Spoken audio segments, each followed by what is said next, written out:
My grandpa, Cyrus Foley, was a church-going man. When he was still in his teens, he served in France with the Marine Corps during World War I, fighting hand-to-hand with German soldiers among the trees and trenches of a land he could barely even point to on a map. He was just a boy when he sailed off to France, but he returned a man, and one who'd continue his life of service by joining the Haywood County Sheriff's Department here in western North Carolina. He said he saw the very worst of humanity out there in the mud, the blood, and the barbed wire. He said he saw the devil, too. He saw him when the bravest soul he'd ever known ran out into no man's land to drag a wounded comrade to the safety of a shell crater, only to witness both men blown apart when that very same shell hole suffered another direct hit by German artillery. He also saw him whispering into the ears of good-hearted church-going country boys who started to enjoy the killing just a little too much. He said that's when he realized there truly were these competing forces of good and evil in the world, and that both, not one or the other, plant their seeds in a man's mind. The man doesn't get a choice in that, but what he does get to choose is which one he waters every day. Water that good seed and great things can happen. Water the bad one, and, well, you get the idea. And that's why he went to church every Sunday, to water that seed of good, so it kept on growing and kept on bearing good fruit. Some weeks he'd stay for Sunday service and then head home with everyone else. Others he'd spend many a long hour sitting in the pews, eyes closed with his hands clasped in prayer, trying to figure out how in the world folks could be so damned rotten to one another. One time I was staying over at his place while Mom and Dad were having one of their fights, and he was telling me stories about his time as a deputy. He had stories that'd make you laugh till your sides hurt, and he had some real tear-jerkers too. But then this one time, I asked Grandpa to tell me about some of the spookier or scarier things he'd seen as a deputy. I was older then, maybe 14 or 15, and being a grandson, I guess he didn't bother holding back on all the details. Because by the time he finished with this story, I just about had to kneel down to pick my jaw up off the floor. Grandpa Cy said back in late October of 1923, he went to bed one Sunday night feeling light as a feather. It had been a quiet week, the weekend weather had been nice but dry, and he'd eaten a Sunday dinner fit for a king cooked by his new wife and my future grandma. As he drifted off to sleep, all felt right with the world. But when he woke up, he found himself in the middle of a crap storm of biblical proportions. So, Grandpa woke up at 5:30 in the morning, took a shower, and had some breakfast, and then drove over to the sheriff's office in Waynesville in the old, beaten-up Model T the department gave him.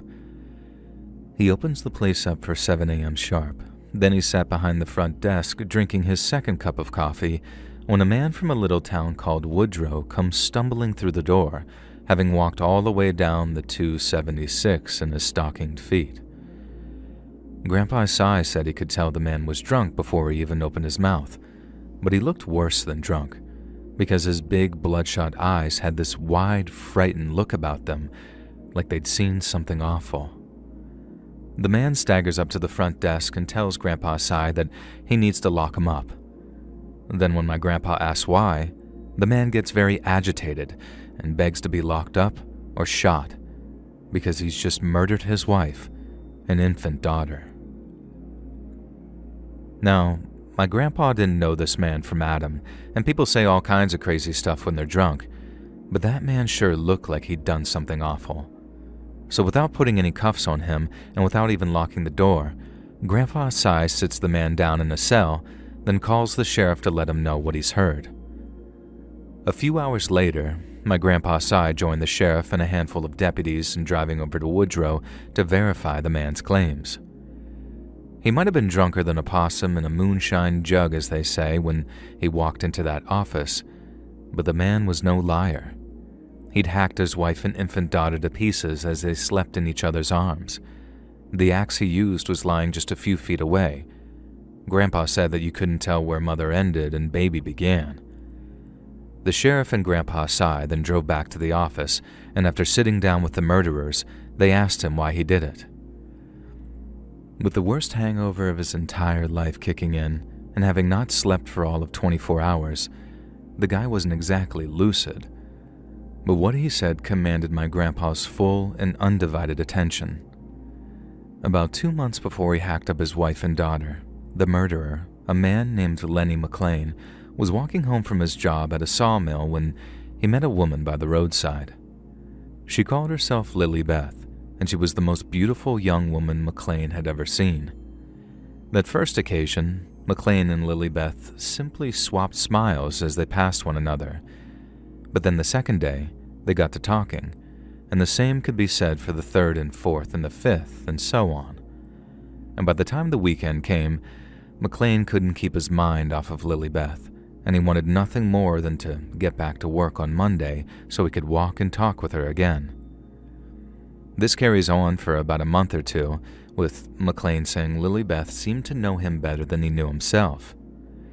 She said things that made him feel like he was walking on air, things that made him think everything in life was going to be just fine, and that the only two people that mattered in the world were him and her. McLean said he realized that he was in love with her early on, but the more they walked and talked, the giddier and more lovesick he'd get when he was and wasn't around her. He said he tried to keep a hold of himself, that he knew it was wrong, but one day it just spilled out of him like a river breaking through a beaver dam. He told Lily Beth that he loved her with all of his heart and soul, and that he wanted nothing more than to be with her for the rest of his life. But seeing as Lily Beth knew McLean was a married man, she told him that was impossible. The idea of simply abandoning both his wife and infant child was unthinkable, as with no means of providing for themselves, they'd either starve or end up in some kind of poorhouse, and back then, those places were riddled with all kinds of diseases and parasites, certainly no place for a single woman and her newborn. No, if Lenny McLean and Lily Beth were going to run away together, there was something that she insisted he do first, and that was to send his wife and newborn daughter to heaven. Lily Beth asked if they were free of sin, and when McLean told her they were, she said there'd be no better parting gift than paradise for all eternity. He said that at the time, it all made perfect sense to him, and that he thought of it like being a surgeon. He had to do something brief, bloody, and ugly, but it was something that would benefit all parties in the long term, especially his wife and baby girl, who would no doubt forgive him once they understood, and they would understand, because everyone was going to understand once they heard the full story. He said it was like being drunk without whiskey, that Lily Beth twisted his mind until a thing that shouldn't have made sense seemed like the cleverest concept ever conceived. So that night, after arranging a place he'd meet Lily Beth after sending his wife and daughter to live with the Lord, Lenny took an axe from the woodshed around the back of his house, waited till they were asleep, then hacked them to pieces. When he was done, McLean washed the blood off himself and changed his clothes, then ran off into the woods to meet Lily Beth at their prearranged meeting place. He's running through the trees, thinking about how happy he's going to be with the memory of his family's hacked-up bodies becoming an ever more distant memory for him. But when he gets to the romantic rendezvous, right when he was supposed to, Lily Beth is nowhere to be found. McLean doesn't just go wandering off, though. He waits there for 1 hour, then 2 hours, calling out her name and wandering around. But then, just as the sun's starting to come up, he sees it. A little wooden statue no bigger than a child's doll, and it's sitting right there in the center of their meeting place. He said he walked over, picked it up, then when he saw it bore a strange resemblance to Lily Beth, he realized he'd been stood up in quite spectacular fashion. He didn't want to believe it at first. I guess no one would. But as he walked back towards the crime scene that had once been his home, reality took a bite out of him. He sat on his kitchen table, drank every drop of illegal home-brewed liquor he had stashed away, and this was back in Prohibition times, and then walked all the way into Waynesville to confess to his crimes. Once he was done talking, the sheriff told McLean he was officially under arrest, which naturally confused the man because he thought he already was. After that, he slept for just shy of 24 hours, On and off, of course, accounting for the nightmares. And every couple of hours, McLean would wake up screaming, and then would only drift off back to sleep once he was done wailing his apologies to a wife and daughter who couldn't hear him. It was terrible, an unthinkable thing he'd done that previous night, but he wasn't the only one to commit a heinous act around that same time. Just after midday, one of the Haywood County deputies comes running into the office saying there's been a triple murder down in Willits. There was a little house on Cantor Lane that was home to the Browning family, consisting of William, his wife, and their 2 sons. Well, one of the Brownings' neighbors decided to stop by to check on them, as they hadn't seen hide nor hair of the Brownings all morning, and their 2 boys hadn't shown up to the local schoolhouse. She walks over to the property, then pushes her way past the front door, only to find herself greeted by a scene from a nightmare. Lying around the kitchen table in various states of mutilation were the bodies of William Browning's wife and 2 sons, all blown apart by buckshot. Deputies then stopped by Will Browning's place of work, the Metzger Electric Company, only to find that he hadn't shown up that day. Then they searched the area surrounding his home, including a little place known as Moonshine Creek, and that's where they found him.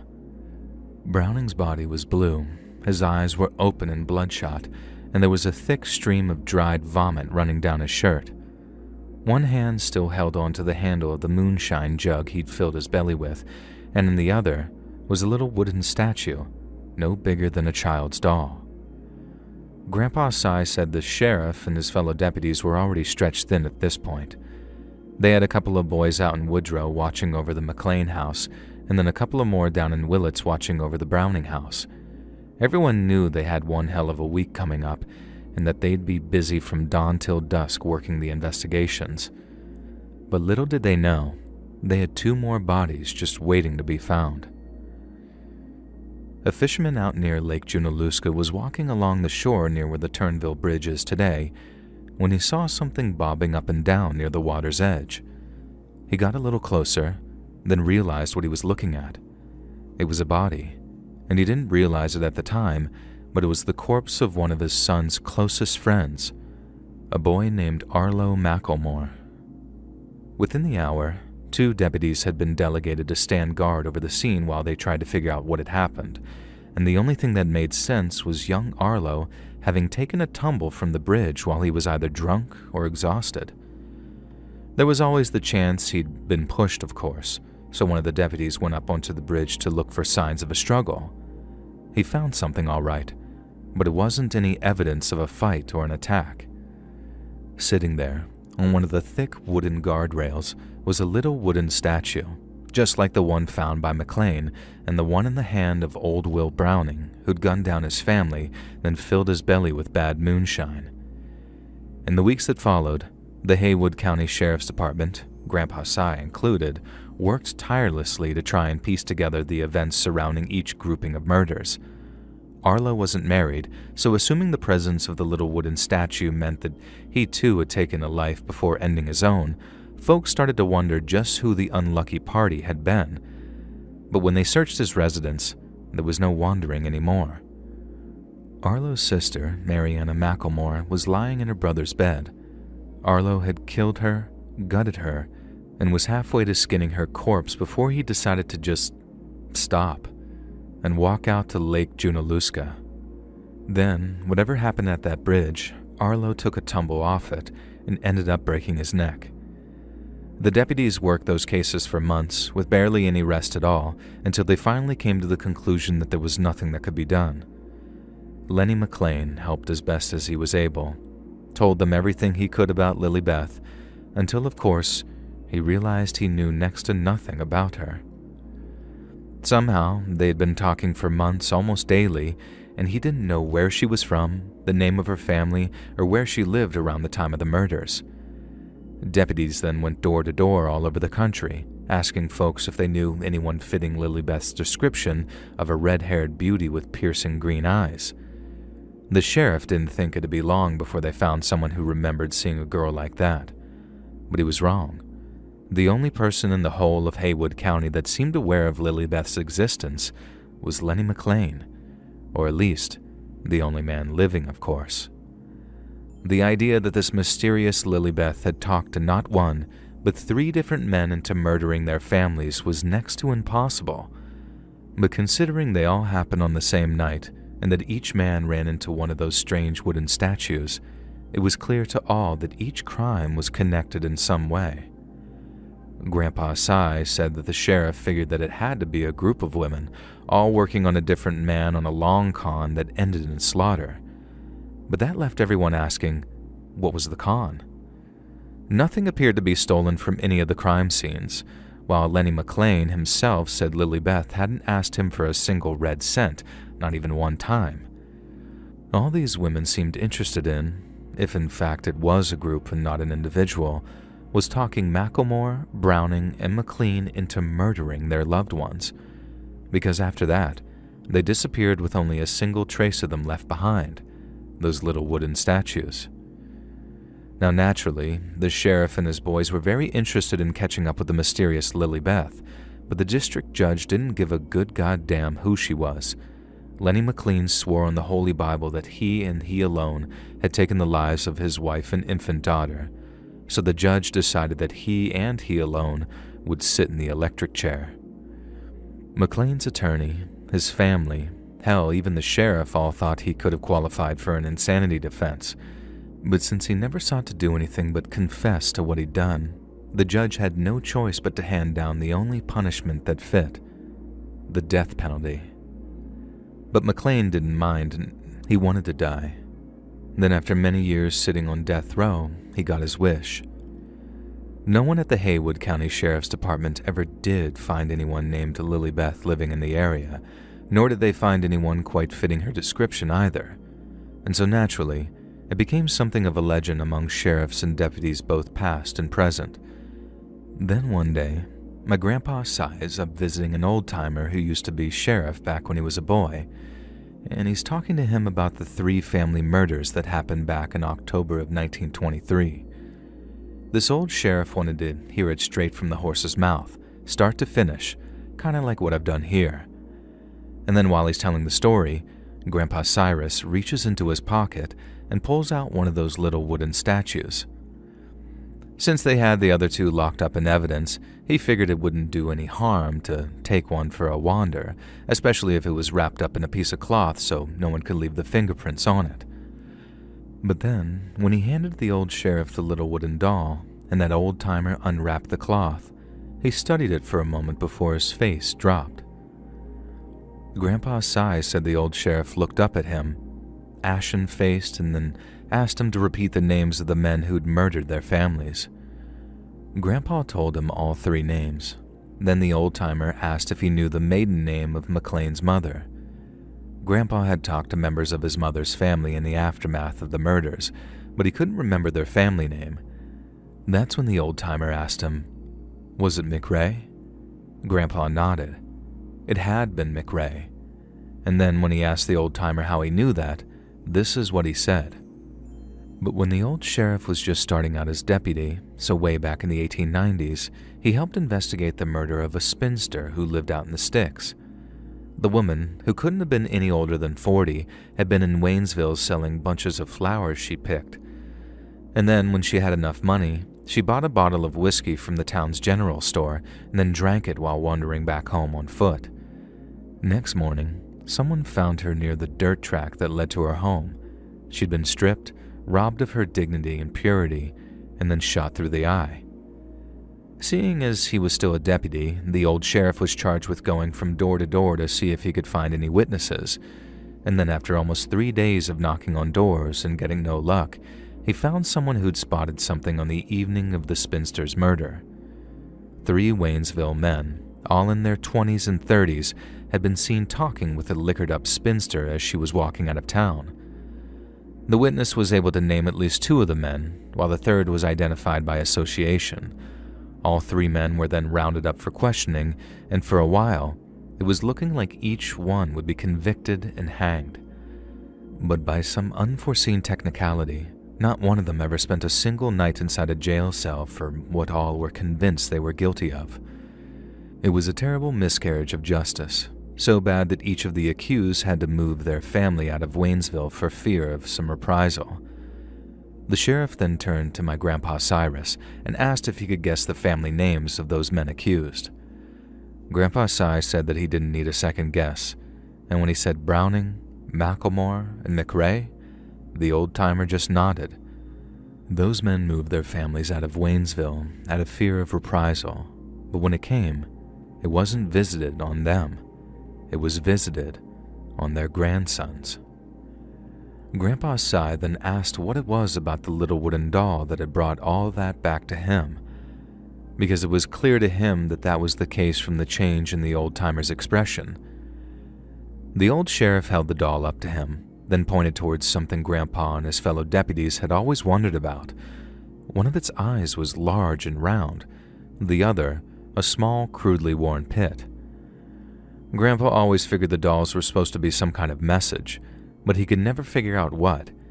Yet after that visit to the old sheriff, the message became clear. The dolls were the spinster, and this was her revenge. In light of that, everyone over at the Haywood Sheriff's Department figured Lily Beth had to be one of the spinster's distant descendants, the granddaughter of a brother or sister she rarely saw that no one ever knew about. No one showed up to collect her body, and the only mourners at the spinster's funeral were folks from around Waynesville who'd heard her story. But that didn't mean she didn't have family. Family who'd eventually learn of her murder and the miscarriage of justice that followed, then want to take revenge in the only way possible.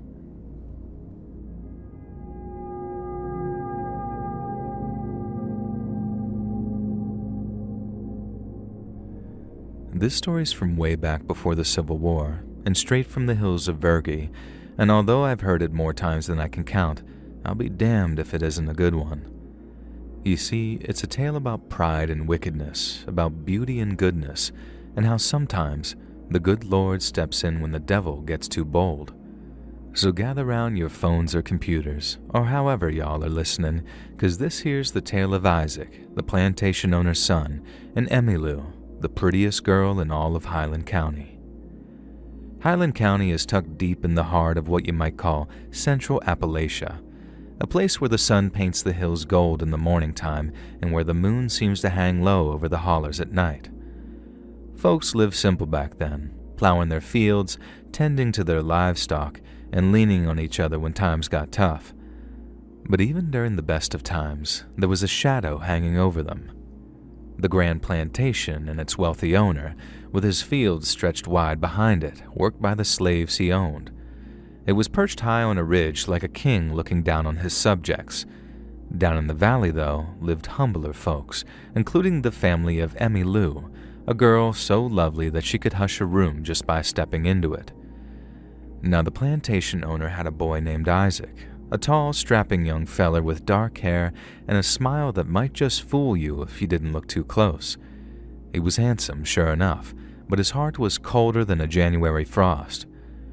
Growing up with silver spoons and fine horses, Isaac had never heard the word no without stomping his foot. As a youngin', he'd chase the other kids with sticks, stealing their marbles or apples just to watch them cry. Then as he got older, it got worse. He'd swipe goods from the market or general store, knowing his daddy would pay off the trouble, while folks whispered about the dark things he'd done to the slaves on the plantation, things too ugly to speak plain. Then there was Emmylou. She was a sight, hair like spun gold falling in waves down her back, and eyes bluer than the sky after a rain. But it weren't just her looks that made folks fall in love with her. It was her heart. Emmylou had one as big as the mountains, always lending a hand where it was needed. She had a voice was sweet as birdsong, and she'd hum hymns while working, making you feel like all was right with the world. She'd tote baskets of bread to the hungry, stitch up torn breeches for the poor, and sit by the bedside of the sick till they mended. Her folks lived in a little cabin near a meadow, and it's there that this tale takes a dark and dreadful turn. One day, Isaac took a notion he wanted Emmylou for his own.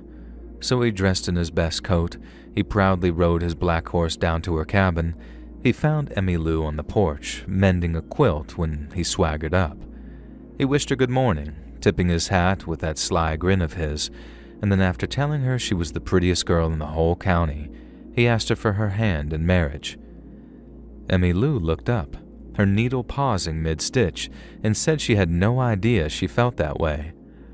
Isaac confirmed so, then added that not only would every girl for miles around kill to be in her shoes, but saying yes would guarantee her a life of luxury up in that big plantation house.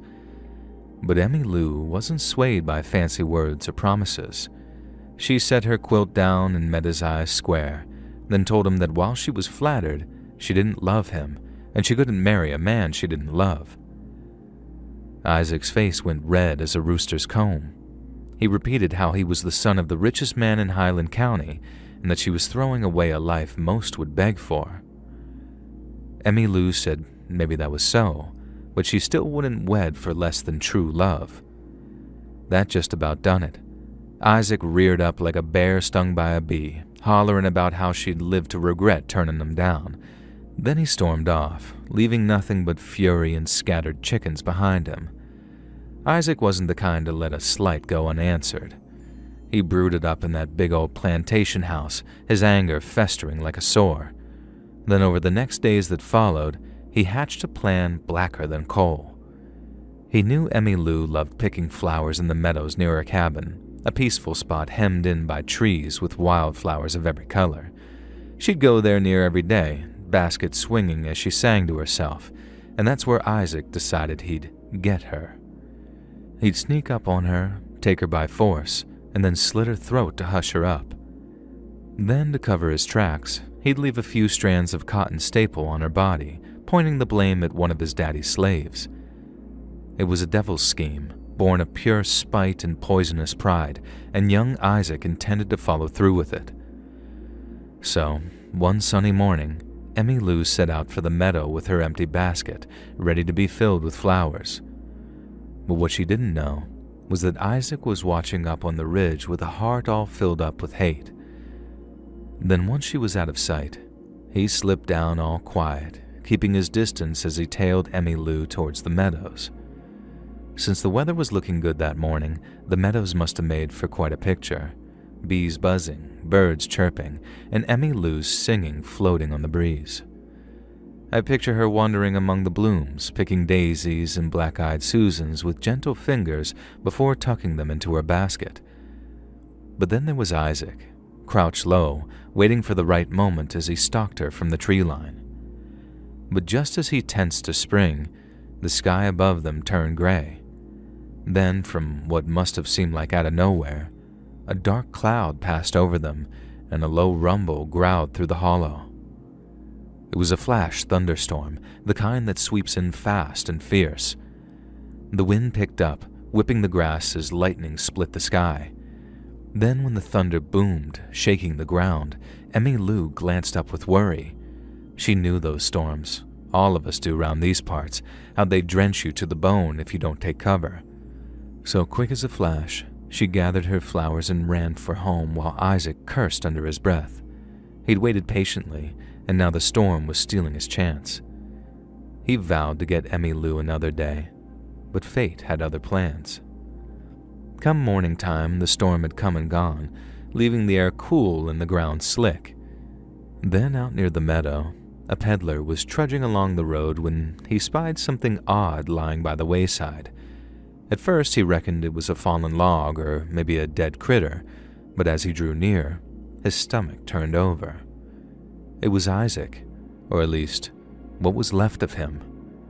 His body was blackened and twisted, his clothes burned clean off, and the stink of charred flesh hung so heavy in the air that it was enough to sour a dead man's ale.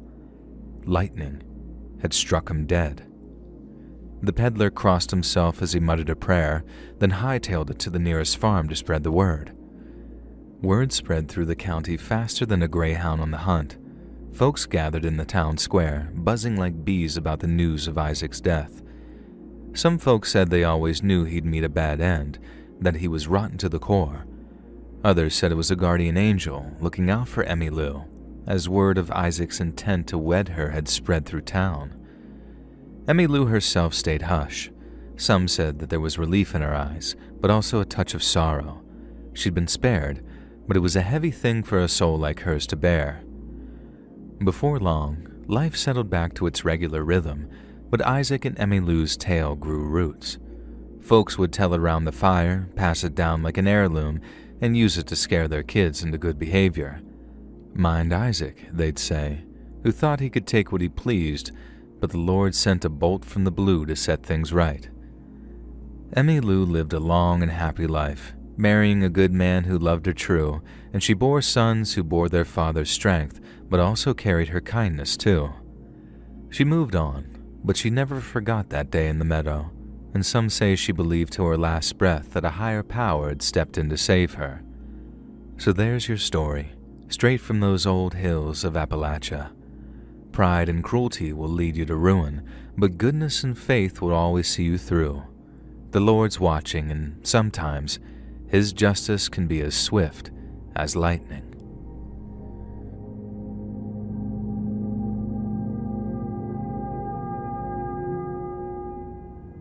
On January 18th of the year 1970, two freshmen from West Virginia University decided to hitchhike back to their dorms after catching a showing of Oliver in central Morgantown.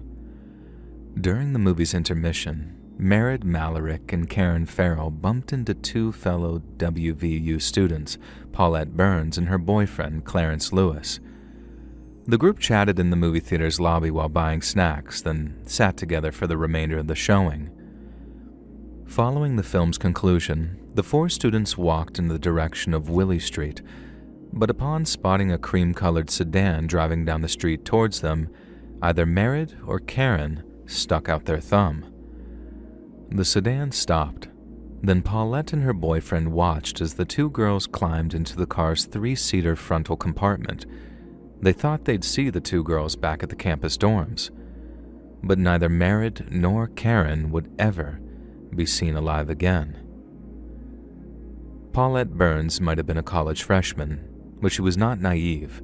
She knew hitchhiking came with an inherent risk, so when she arrived back at the WVU dorms and discovered neither Merritt nor Karen were anywhere to be found, she started to grow concerned.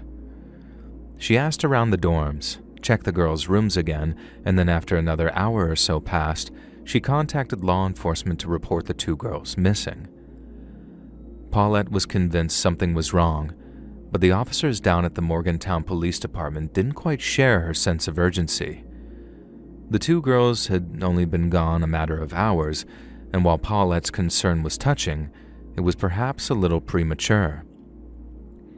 The officers down at the department knew college kids, especially those situated near the Appalachian Trail, were prone to bouts of spontaneous adventure, and in all likelihood, Merritt and Karen would return to their dorms within 24 to 48 hours. But they were sadly and painfully wrong. After a few days went by and the girls had yet to reappear at their WVU dormitory, Paulette called the police again. Only then did they act on her report. Officers reached out to the girls' dorm mates and parents to gather information on them before issuing a public appeal for information regarding their whereabouts. Photographs of the two girls were released, along with details of their last known sightings, but frustratingly, nobody came forward. 6 long weeks went by before the first break in the case, but when it came, it didn't bode well for the missing girls' safety. Because when a kid was walking along the US 119 picking up trash as part of a cleanup program, he found Merritt's purse lying among the foliage. A few weeks later, on April 8th of 1970, the West Virginia State Police received an anonymous letter postmarked in Cumberland, Maryland, just 2 days prior. It read as follows: "Gentlemen, I have some information on the whereabouts of the bodies of the two missing West Virginia University co-eds, Merritt Malarick and Karen Farrell. Follow directions very carefully to the nth degree and you cannot fail to find them. Proceed 25 miles directly south from the southern line of Morgantown. This will bring you to a wooded forest land. Enter into the forest exactly 1 mile. There are the bodies. 25 plus 1 equals 26 miles total. Will reveal myself when the bodies are located. The letter was signed with nothing but a crudely drawn triangle. Just a few days later, while the police were still investigating the anonymous letter, they received a second. Many believe it was prompted by the publishing of the first letter in a local newspaper, and just like the initial correspondence, it was postmarked in Maryland and signed with nothing but a triangle. "Gentlemen," it read, "I saw the article in this morning's newspaper concerning my previous letter on the missing two co-eds. If you reread my first letter carefully, you will see the directions were specific, directly south from the city, meaning the southern limit of Morgantown, West Virginia. Straight south 25 miles, you will come to a forest woodland. Enter in 1 mile south. Fanning out, you will locate the bodies of the girls covered over with brush. Look carefully. The animals are now on the move. Do trust this will help you out with exact location. Will still identify myself when bodies are located. Sincerely, Triangle." Once the public was made aware of the letter's contents, widespread outcry prompted West Virginia's governor to order a search based on the directions they contained. This search yielded items such as Merritt's sunglasses, along with Karen's purse and driver's license, which were found scattered between 50 and 75 meters off the road. This suggested someone had purposely left them there in the hopes that they wouldn't be found, as opposed to simply tossing them from a car window. Obviously, law enforcement found the letter's mention of the girls' bodies to be extremely discouraging. But just 2 days following the governor's mandated search, their worst fears were confirmed. On April 16th, the bodies of Merritt Malarick and Karen Farrell were found 11 miles south of Morgantown, not the 26 as stated in the letters. Both had been decapitated. The girls' bodies had been placed on top of each other. The body on the bottom was face up and the body on the top was face down, while both wore the same clothes they were wearing when they vanished. They were also covered with flat rocks thought to have been brought over from a nearby creek bed. These rocks have since been described as having the appearance of tombstones. There was also a fallen tree on top of the bodies, but it was unclear whether its placement had been purposeful. Due to the advanced state of decomposition in which the remains were found, it was impossible to determine if the girls had been violated prior to death. However, since their clothes appeared untampered with, a pack of cigarettes tucked into the waistband of Merritt's jeans was still there, this was deemed improbable. However, not only were the girls' severed heads missing, the necklaces each girl had been wearing at the time of their abduction was also unaccounted for, as well as either a fur hat or fur gloves that one of them had been wearing. In the days that followed, 2 more letters signed only with triangles were dispatched. One went to the West Virginia State Police, the other was addressed to the parents of the late Merritt Malarick. Each gave directions to the location of the girls' severed heads. A third letter, dated April 21st, was sent to Morgantown Police. It read as follows: "The heads can be found from the position of the bodies by striking out 10 degrees southwest for the first head, and approximately 10 degrees southeast for the second, roughly 1 mile. You are already 7/10 of that mile. They are within the mine entrance, if you can call it an entrance considering its condition. They are buried not over 1 foot in depth. The ones responsible for the murders scattered some of the girls' personal effects over the general area, creating a pattern of confusion, making it difficult for you to pinpoint any exact location. My first 2 letters triggered your intensive search. Don't give up now. Sincerely, Triangle." A final letter was dated April 28th and was sent to Merritt's parents. "I have sent 3 letters to the Morgantown State Police Department concerning your daughter Merritt. The first and second were taken with some seriousness and instituted a search which was successful in locating 2 bodies, minus the heads which were needed for other purposes. All of a sudden, the police have been complaining about an error in the mileage stated in my second letter. After one has driven in an oval pattern for 26 miles under the weather condition of January and under the involved circumstances, it is impossible to make about an 18-mile error in the precise location of the bodies. Nevertheless, They were found south of Morgantown as stated in the letter, even to that which was called a logging lane or old mine road, in my opinion both the same. Police believed the author of the Triangle letters was their primary suspect in the murders of Merritt and Karen, and it's clear that the early stages of the investigation were centered around this theory. However, following it through analysis of one of the letters, police were able to trace the letters back to 3 members of a small religious cult known as the Psychic Science Church. When they confronted the movement's leader, Reverend Richard Hoover, he claimed the ability to convene with spirits from another realm, and that the information in the letters had been provided by these same spirits. Officers were stunned.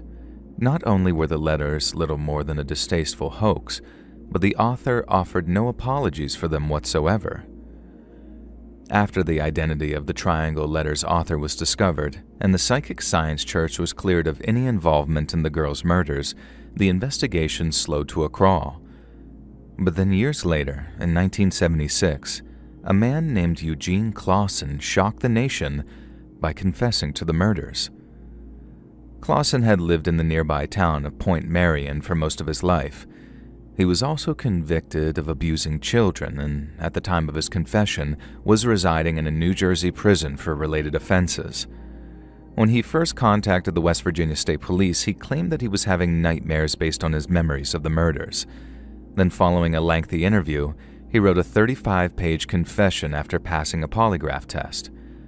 However, it was during this polygraph test that Clausen displayed a complete lack of knowledge regarding the intimate details of the case.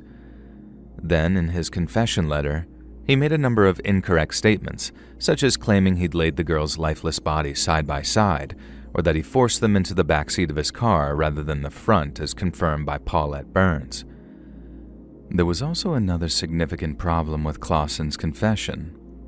He claimed to have violated both girls at least 4 to 6 times each, yet it was soon discovered that Clausen suffered a condition known as Klinefelter syndrome, a chromosomal abnormality resulting in an XXY genome rather than the regular XY.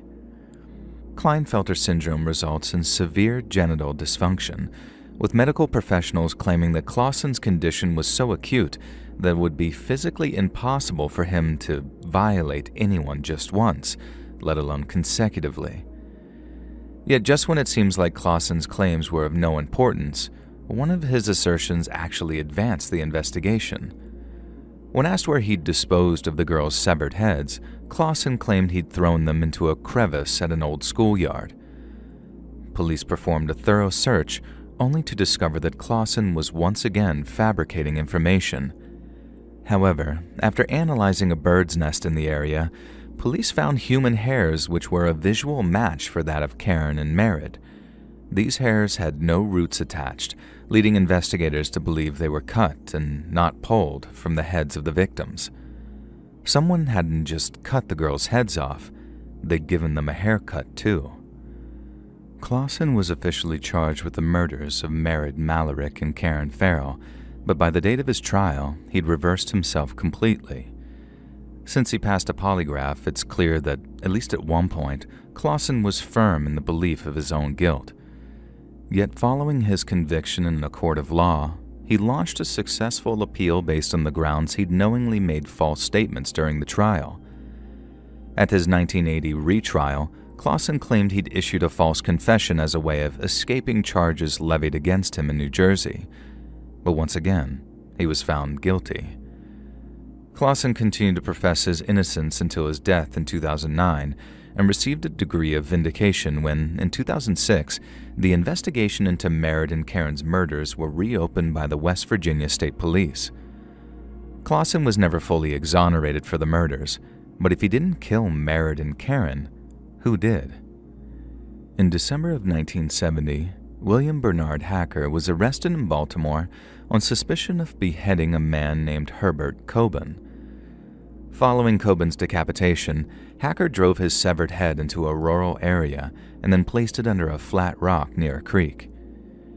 Born in 1896, Hacker's family had moved to West Virginia when he was still in grade school, and he'd briefly worked at Weirton Mine, less than a mile from where Merritt and Karen's bodies were found. Between the years 1921 and 1952, there were a series of unsolved decapitations in areas Hacker resided. He was eventually arrested and imprisoned for one such beheading in 1952, only to be released 14 years later in the year 1966. The same year Hacker was released, another unsolved beheading took place. Two similar crimes occurred the following year, with another taking place in 1969. It should also be noted that once Hacker was in prison for the murder of Herb Coben in 1970, the spate of mysterious decapitations suddenly ceased. Another name on the police list of potential suspects was John Brennan Crutchley. Crutchley's father worked for a company who owned the land where Merritt and Karen's bodies were found, and not only was Crutchley on school break in January of 1970, but his older sister was enrolled at WVU. Crutchley would later be convicted of kidnapping, violating and draining the blood of a 19-year-old Floridian girl named Laura Murphy, who would have died of blood loss within just a few short hours if she hadn't managed to escape Crutchley's clutches when she did. To this day, no concrete evidence ties Crutchley to Morgantown on the date of the murders, but he did have a reason to be there, and it's a deeply shocking one. Some have alleged that in early 1970, John Crutchley was conducting an intimate romantic relationship with his own sister. Since that relationship had to be kept secret, neither Crutchley nor his sister would announce or admit that a visit had taken place. But if one had, and Crutchley's sister decided to put an end to their unnatural affair, is it possible that a scorned and furious young psychopath would choose to direct his wrath to two helpless hitchhikers? Another suspect, in what became known as the WVU co-ed murders, was a man named Eddie Slaughter. Slaughter had worked as a janitor at WVU's Westchester Hall, the very same dorm Merritt and Karen had been staying in, but he had quit in early 1970 for undisclosed reasons. Then in early April, just a few weeks after the girls were murdered, a woman filed a report with the Morgantown police regarding a frightening encounter at a Westchester service station. She had been waiting in line when a strange man began offering her a ride. The woman refused, but somehow was convinced to wait in the man's car until her friends arrived. The man proceeded to make her extremely uncomfortable, especially once he became fixated on her fur coat and hat. He claimed he liked to touch furry things, and then raised a hand towards her. The woman promptly fled from his car, then reported the interaction to police. But since it occurred prior to the discovery of Merritt and Karen's bodies, officers were unable to see the connection between the strange man's love of fur and the furry items of clothing missing from the two girls' bodies. Following the girls' disappearance, law enforcement tracked down the man's employer. Not only did they discover his name was Edward Slaughter, but Mr. Slaughter had called in sick on the morning of January 18th, the very same day Merritt and Karen went missing. In the hopes of connecting him to the Triangle murders, officers then visited Slaughter's place of residence to obtain a sample of his handwriting, but a comparison showed there were few similarities between Slaughter's handwriting and that which was present on the Triangle letters. This caused them to prematurely dismiss Slaughter as a suspect. Then, by the time they realized the letters had been written by the Psychic Science Church, the number of potential suspects were so vast that Slaughter was never revisited. Around the same time Slaughter was being reconsidered as a suspect, police once again appealed to the public for information. Shortly after, they received a call regarding a man named Ronnie Bird, a Morgantown resident with a reputation for lighting fires and hurting animals. Officers from the local police department decided to pay him a visit, and while Bird was initially cordial with them, he lost his temper when they asked what kind of car he was driving back in early 1970. The question had exposed a convenient gap in Bird's otherwise flawless recollection. Then, after becoming argumentative, he demanded the two officers vacate his residence. The two men complied, thanking him as they made their way towards the door. But on the way out, one of the officers glanced at a framed photograph hanging from Bird's wall, only to realize he recognized its subject. The man in the photograph was Eddie Slaughter, and Ronnie Bird was his nephew. Was Slaughter directly responsible for Merritt and Karen's disappearance, Or did his own flesh and blood bring them to him in the hopes of winning his approval?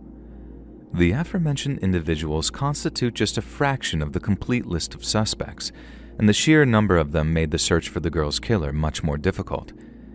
Yet according to some, the investigation